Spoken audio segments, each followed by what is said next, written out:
Good morning, madame. Nice to see you again. It's been a while. Flu and sinuses and things have come and gone, so I'm glad you're feeling better.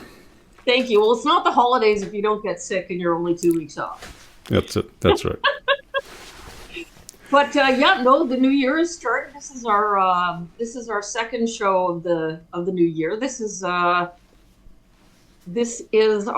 second show of 2026, and I'm super excited this morning. Joining us this morning in just a wee bit is my friend, Dan Delmar. He's the co-founder of TNKR Media, which is a thought leadership content and media consulting service which specializes in strategic storytelling for professional services.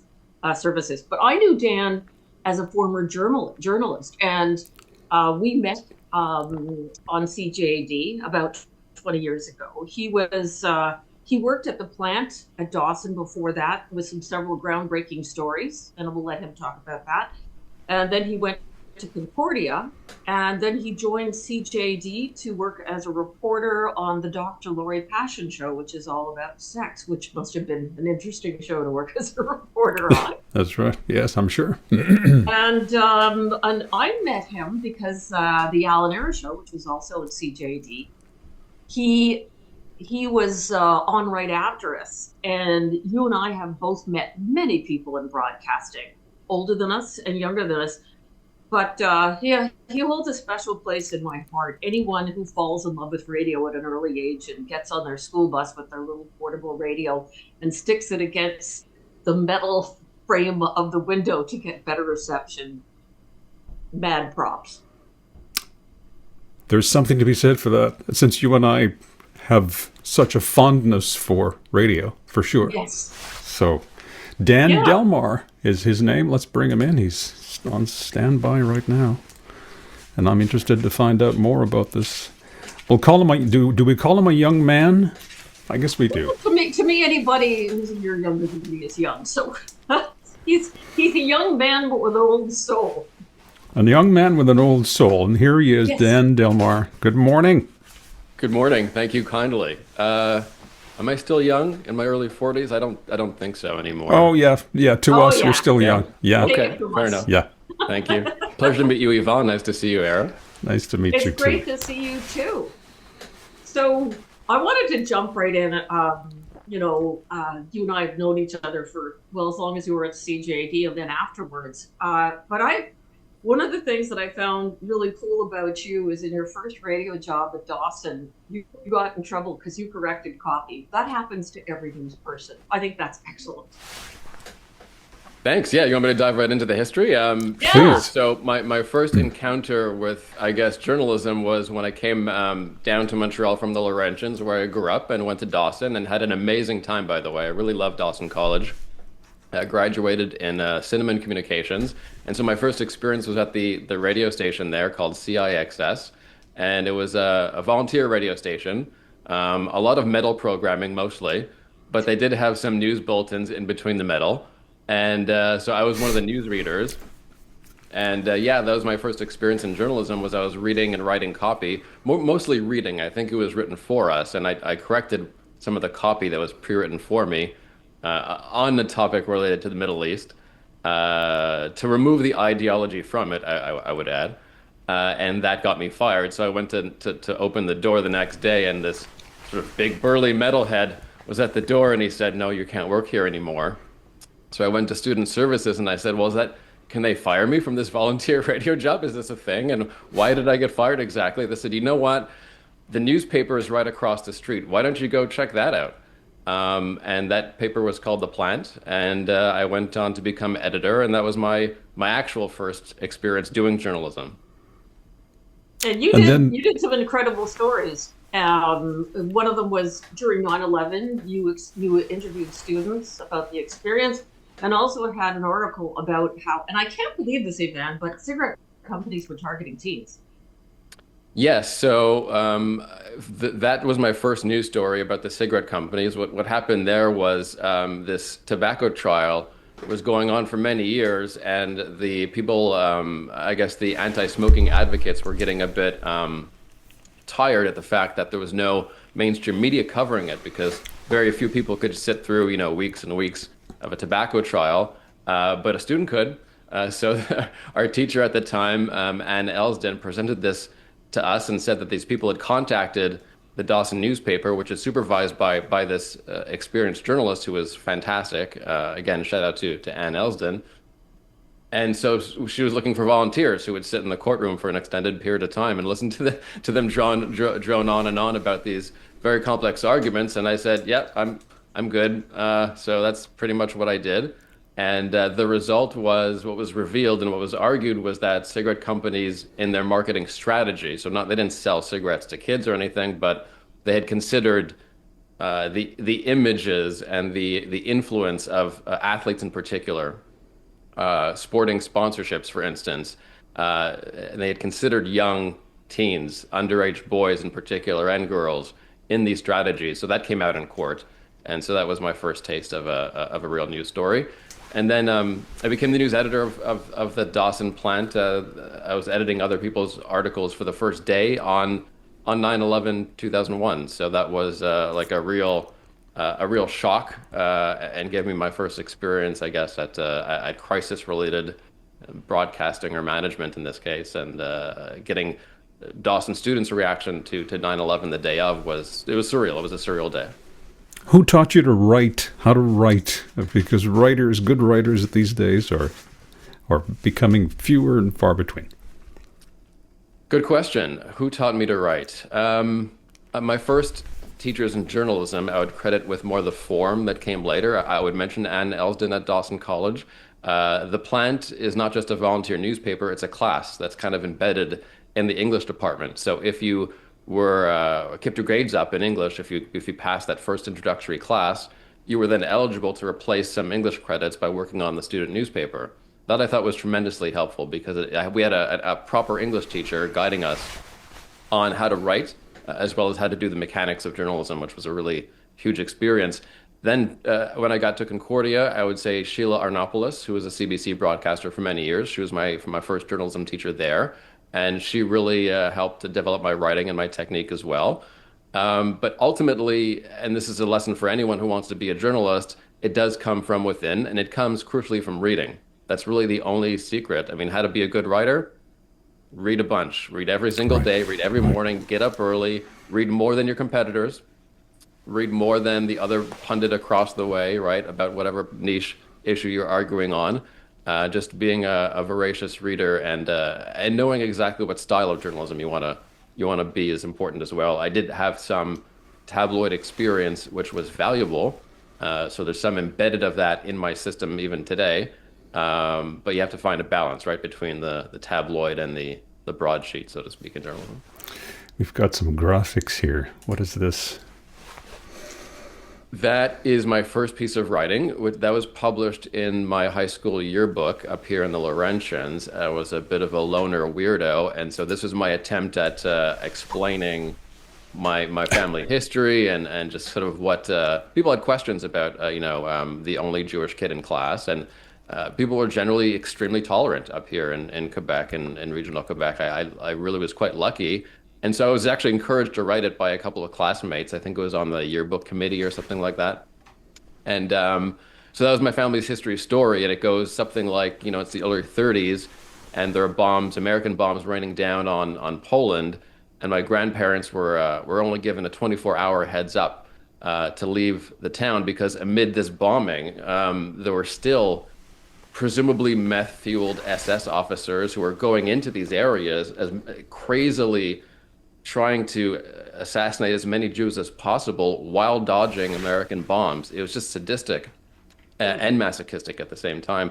And so one lone German soldier, as the story goes, went about a day ahead of his troop with the itinerary and warned Jewish families along the way 24 hours in advance that the SS were coming, and that gave my grandparents enough time to escape over the border. They went to the USSR as refugees, making their way to Siberia for a bit and elsewhere, Uzbekistan, I believe.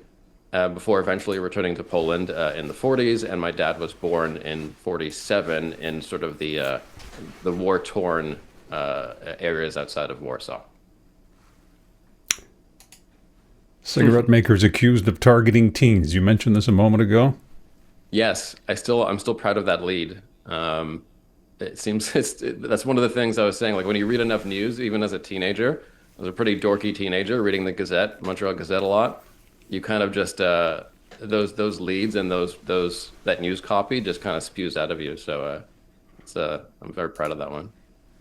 Ah, here we go. Home. Yeah. So I started at CJAD 2005. I was an intern with Dr. Loria Betito, which was the sex and relationship show in the evening. I was her sex in the news reporter.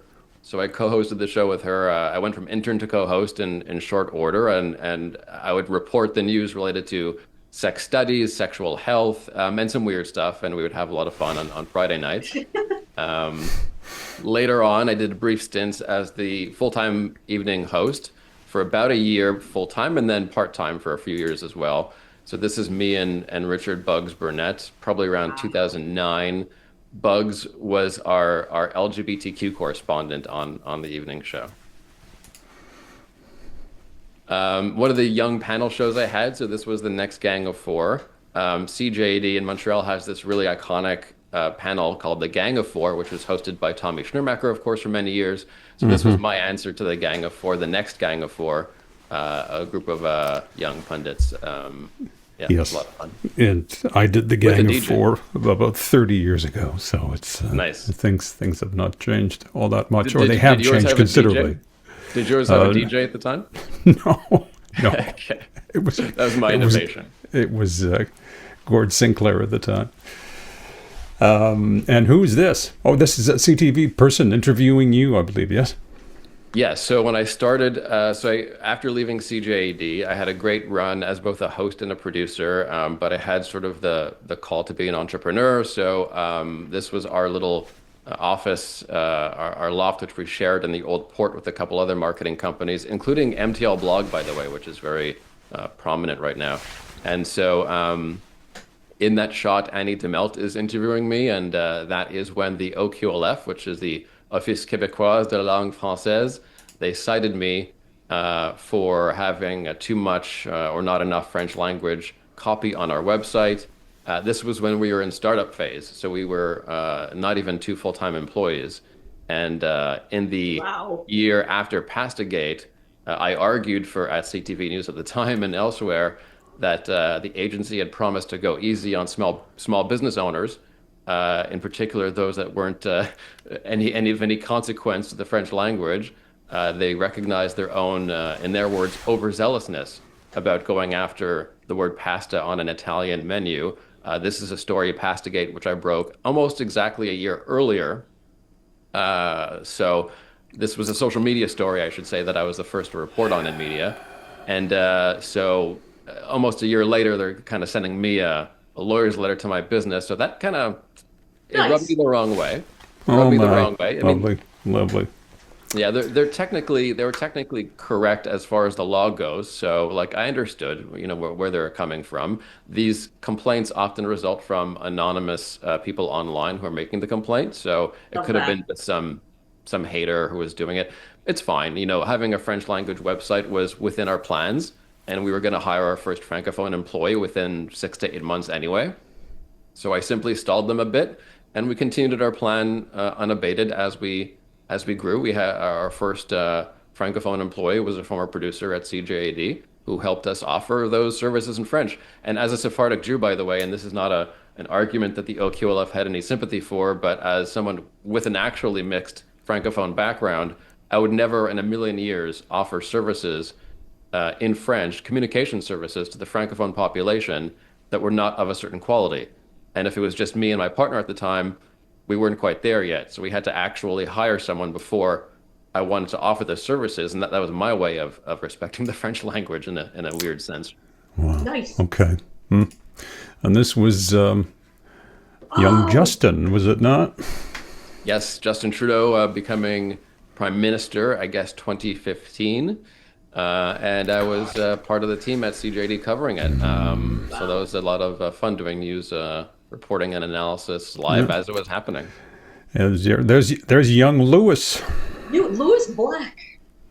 Yeah, Lewis Black, among many comedians, one of the benefits of being the fill-in guy at CJD for many years and just doing this, I called it Radio Fantasy Camp every summer. It would coincide with slow months in marketing, so I was able to sort of jump on and do 2-3 weeks filling in on the drive show, and this allowed me to go to Just for Laughs and interview all these comedians. Stand-up comedy is a huge pastime of mine, watching it, I should say, and definitely not doing it. And Lewis Black was just obviously such a legend, and he was at the height of his Daily Show appearances when he was playing the grumpy pundit Oh, yes. at the end of the Daily Show. You know he's back, eh? He's back. Yes, Yes. he's He's back. big fan. Yeah. And this is was, CJD again. Yeah, back on the evening show, but part-time. I was really lucky that they let me do this part-time exchange concept, which occasionally featured a bartender, as you can see there. That's probably like a end of season show. And so we were 2 or 3 hosts at a time, and each night was a different combination of host and guest pundit. So the idea there was just had to have some sort of exchange, whether it was cross-cultural, cross-linguistic, cross-political. Each of the hosts on every show would have some kind of contrast there. So that was a really rewarding project, and it was inspired by. Et puis Dan parle français. Oui, bien sûr. Oui, bien sûr. Ma mère est française, mais française marocaine en fait. Alors, je suis parfaitement à l'aise en français. Okay. C'est rare Et le m'invite. bonjour, hi, irrite les anglophones, dit Dan Delmar. Yeah. My last appearance, I think, on LCN, which is associated with the more the nationalist tabloid kind of outlets here in Quebec. This did irritate me because it was very rare that I would get requests from not just LCN or TVA but even Radio-Canada, the public broadcaster, without framing it as, well, what is Dan reporting on from within the Anglo community? I was like the Anglo whisperer, right? I was completely irrelevant as an independent commentator, a thinker, someone with 20 years experience. None of that matters. He's the guy that can get the pulse of the Anglos, right? And so that to me takes some agency away from Anglos and minorities as well who are in media. Who have other things to say other than what the Anglos are thinking, because it could be many complex things. Mm-hmm. And Jamie Orchard on Global, my old resting post. Oh, that is Jamie. Okay, I didn't recognize her from this day. Okay, right. Mm-hmm. Yes. So Jamie Orchard, now she is out of journalism, unfortunately, but she was a really fantastic anchor for many years with Global News, and one election year, 2014, 16, something like that, a bit over 10 years ago, she invited me to be one of her 2 guest analysts on election night, which is always thrilling, and doing it in a live TV environment was different too. Usually that's something special indeed. Tell us about Wrong Speak. Wrong Speak, in around 2018, our communications company does thought leadership content, essentially. So we work with various experts in a few different fields, including in academia. We were noticing some trends. Some people in academia were actually coming to us with PR dilemmas and various crises, cancellations, stuff like that. Cancel culture. Yes, this is at the beginning of cancel culture. I don't think it was coined at the time, but we call it probably or maybe the internet's first true cancel culture podcast. And it came about because Jonathan Kay, my former editor at the National Post here I was actually in Toronto, but he brought me on to do Quebec politics. So he ended up at the Walrus magazine in Canada. John is coming from a bit of a center-right positioning on the spectrum. The Walrus is kind of a more left-leaning progressive magazine. So it was kind of an odd fit.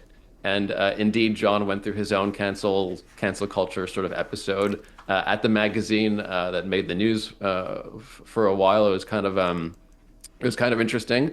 And so I thought that I would offer to explore this issue with him in the form of a podcast. And we wanted to do this to showcase our own podcasting work and to dip our toes into that field as well. So we do mostly sponsored content podcasts for various experts, but we thought that having the occasional signature show or original series would put us on the map. So Wrong Speak certainly helped put us on the map a little bit. And Deborah, Dr. Deborah So, was featured on Joe Rogan and elsewhere, and that really it exploded as a concept. And I think most of it holds up pretty decently, although the opinions of the hosts, I should emphasize, are those of the host and not of myself or Jeremy. Okay, and this is Andy Nelman photobombing something. Yeah, Andy, part of our other original series over the years, Inspiring Entrepreneurs. Yes. And this is us making a bit of an effort to make sponsored content fun. And so we asked Andy, where do you want to be interviewed? And he said the Ritz. He said the bar at the Ritz. So we just took the whole show there. And that's what we did. That's with Josh Miller at the time of formerly Fuller Landau and Natalie Riviere, our marketing expert. Okay.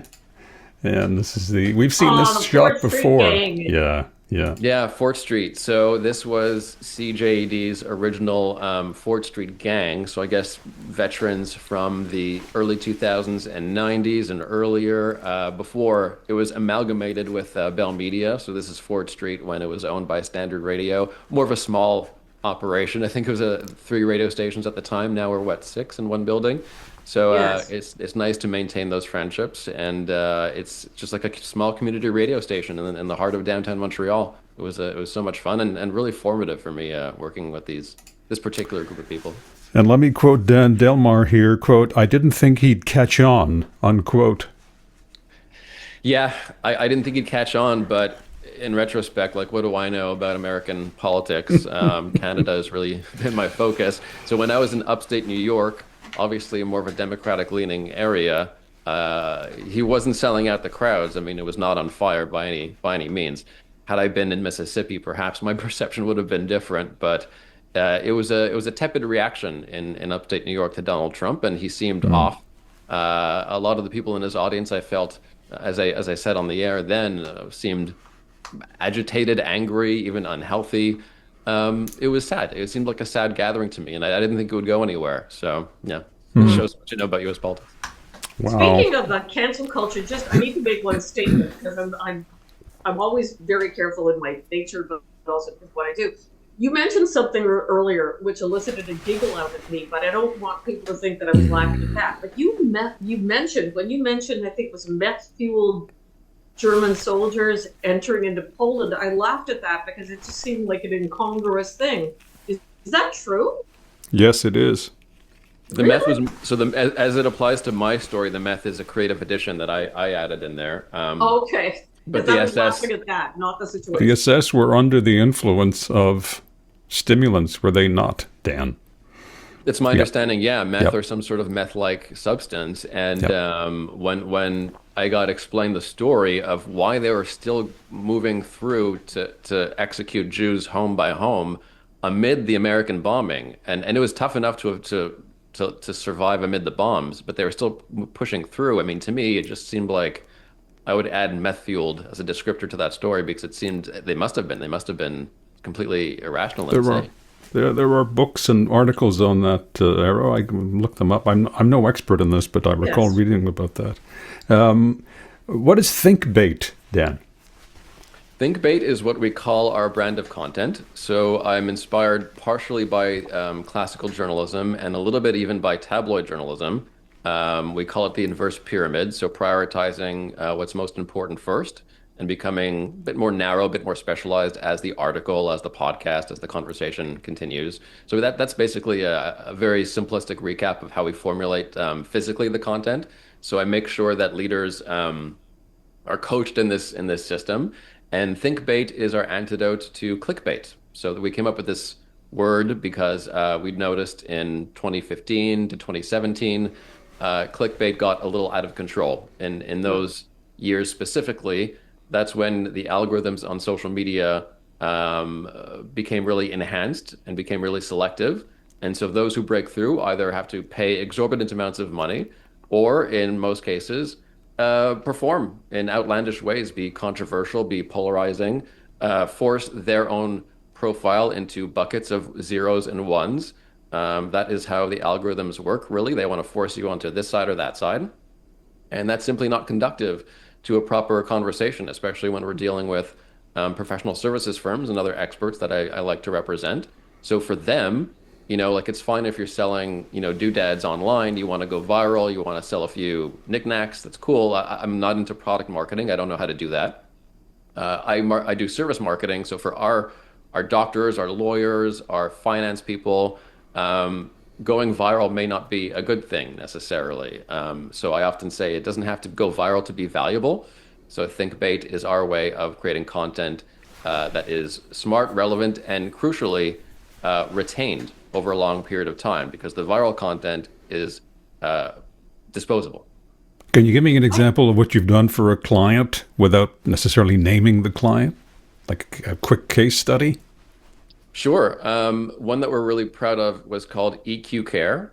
They were among Canada's pioneers in virtual medicine, and they ran corporate healthcare plans, virtual plans for many years, going back well before the pandemic. And so during the pandemic, they were well placed to fill in a certain gap. So part of what we did with them was, we did some marketing of their services. They were signing up large corporations like Bell Media, like Walmart, and others who were giving their workforces at the height of the pandemic robust health plans that they could access virtually. So people were getting COVID diagnoses, for instance, or at least consulting via their phones. So that was kind of rewarding, and being sort of on the front lines of that kind of medical communication. They were eventually acquired by TELUS Health. So seeing their knowledge sort of come to the fore and then be promoted in a sense to something greater was really neat.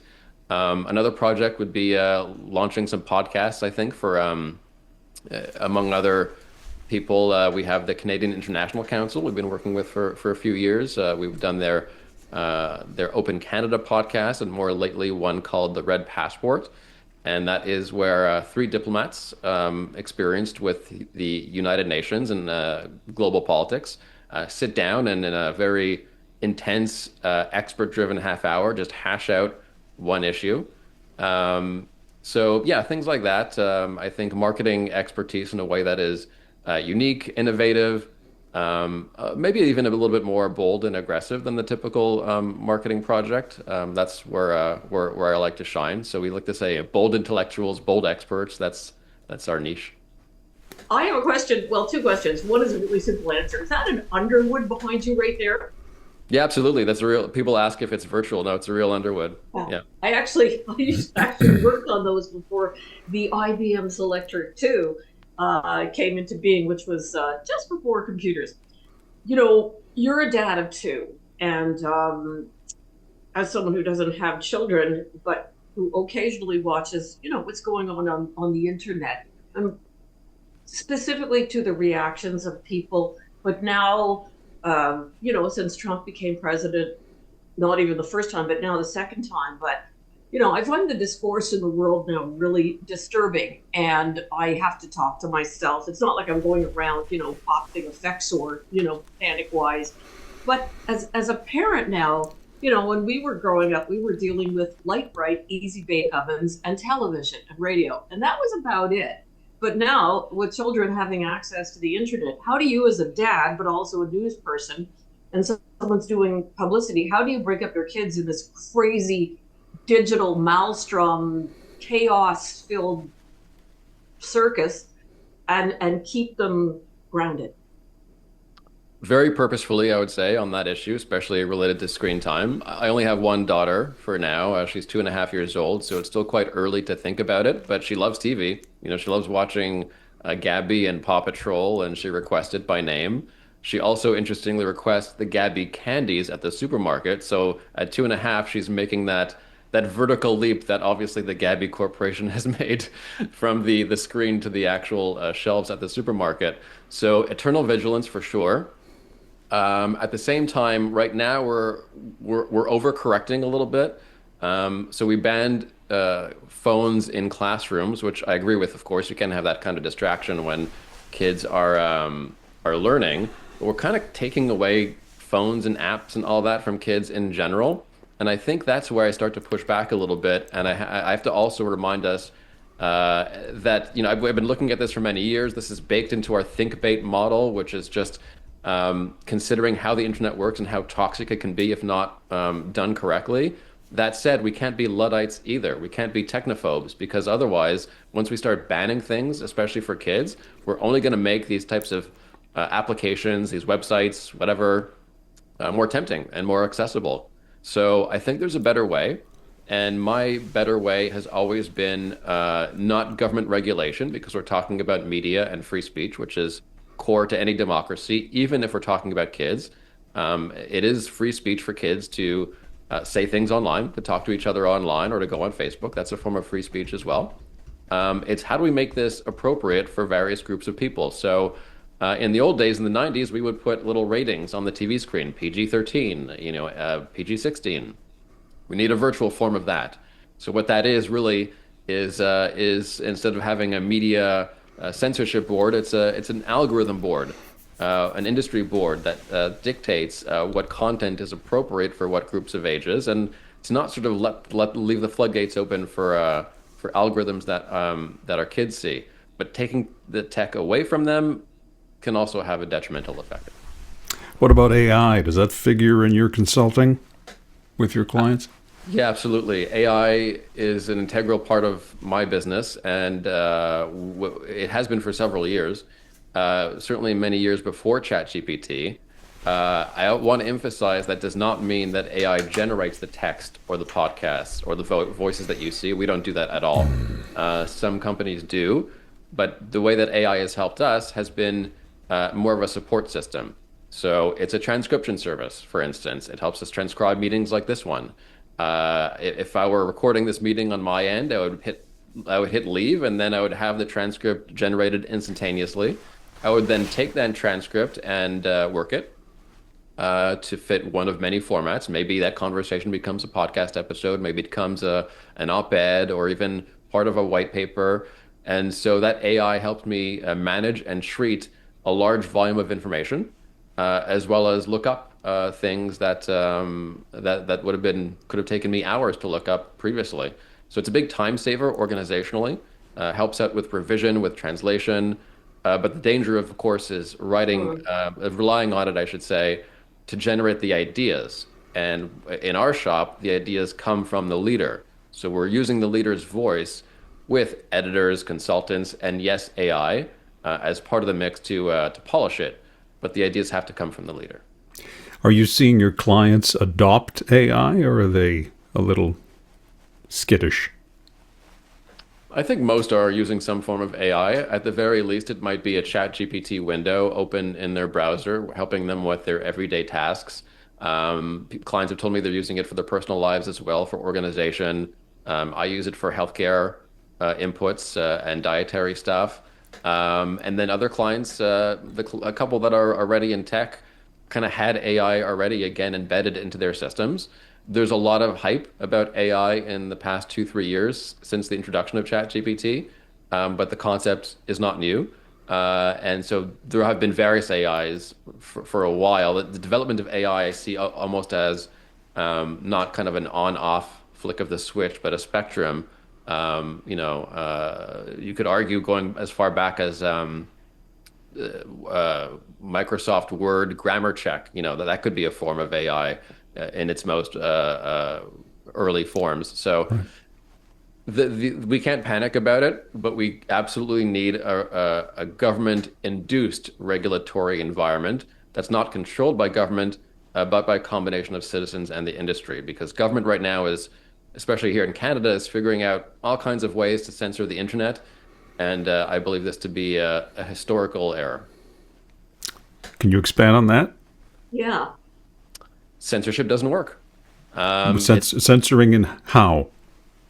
Well, there's all kinds of anti-hate speech stuff that I flag about. In the UK, for instance, we're now jailing people because of Facebook posts. This happened in the US as well. People who are being racist on Facebook. Everyone has that uncle with his Facebook statuses. Well, in some countries now, in developed countries, it's getting you jail time. That I think is excessive. Criminalizing various forms of racism, including, I should add, and I've said this controversially as a Jew and as a grandson of Holocaust survivors. I don't believe we should be throwing people in jail who deny the Holocaust. We should be making fun of them, deriding them, telling them how dumb they are, and pointing them to educational resources. But jailing them, no, I don't think that's productive for society, and that has backfired in many prominent instances in the past in various societies. A liberal society tolerates speech and does not distinguish between the content of the speeches, unless there's another crime being committed, really, unless there's a direct incitement to violence. That's a problem. Those kinds of crimes have existed for many years. Right now, there's talk about how to deal with the anti-Semitism problem on Canadian streets like Montreal and Toronto, something I'm obviously very concerned about, very aware of. I think it's applying laws that have existed for quite some time. Mobbing people and harassing people at institutions was not legal 10 or 20 years ago. I don't think we need to break our heads to figure out newfangled bubble zone legislation or other funny words to enable politicians to avoid serious accountability. Let's just use some of the tools that we already have in our toolkit that is Western civilization to be a bit more responsible about speech and not feel the need to ban all forms of it, only the ones that are dangerous and lead to other crimes. I just had a quick question. I don't know if you're too young to remember Ernst Zundel. He was Canadian. He was a Holocaust denier, and he was all over the news. How do you think he would fare in today's world? He was a teacher, right? Yeah. Out west, yes. Yeah. And he was prosecuted for his Holocaust denial activities. Yes. I mean, certainly there's no place for that type of figure in a public institution, right? Like cancel culture in many ways is completely justified and is simply the marketplace of ideas working as it should. So a character like that would have very little future as an academic in this country. Should he be jailed? That's another question. And if we accept that someone like that should be in prison, then we have to do the math. How many people are spreading Holocaust denial in Canada currently now, over the past year, over the past 5 years? How long are we going to go back in terms of prosecutions? Are we talking thousands of people? Likely tens of thousands of people. Do we have prisons now or detention facilities to house these tens of thousands of racists? Do we build them? Where do the funds come from to build these racist prisons? Are they like other prisons, or are they special thought prisons? And then the comparisons can go from there. There are other detention facilities around the world that are not prisons, but are designed to make people change their minds about some things. And that is interpreted as obviously as overreach in the West. Let's not fall into that same pattern and criminalize thought crime, even if the thoughts are wrong, literally incorrect, or racist or terrible. This creates martyrs. And as I've said on the radio, it's one of my lines when this comes up, and it's shocking to people, but they have to know that before Hitler and Goebbels were known simply as Hitler and Goebbels, they were censored by their government and drove underground and jailed. So, it's very important that people understand the full context of what happened, and ignoring evil, sweeping it under the carpet, does not defeat it. It has to be confronted in daylight and vanquished, humiliated, and the message needs to be sent for a generation that this kind of hate, any kind of hate, really has no place in society, and you can only do that out in the open. Teach your children well. Thanks. Only the one, but the other two are canine. They don't really listen to me. Dan, thank you very much for joining us today. Yes. Appreciate it. My pleasure. I hope we didn't just talk about serious stuff. I was very intense there. Oh, it was, I had a teeny thing, short answer, but I told you, I have very short answer. I get a panic attack sometimes. I'm very emotional. You know that. Both of you know that. I'm basically, so how do we keep ourselves grounded? But very short answer in terms of what's going on in the media and the internet. I think you're well into that, but am I right in suggesting, Dan, that it's about teaching the kids and bringing them up, and as you've covered, it's about a measured kind of a structure where there's a bit of this, there's a bit of that, but you're going in informed and coming out the other end informed too, right? I try. I try to make being informed and reading as part of my everyday ritual.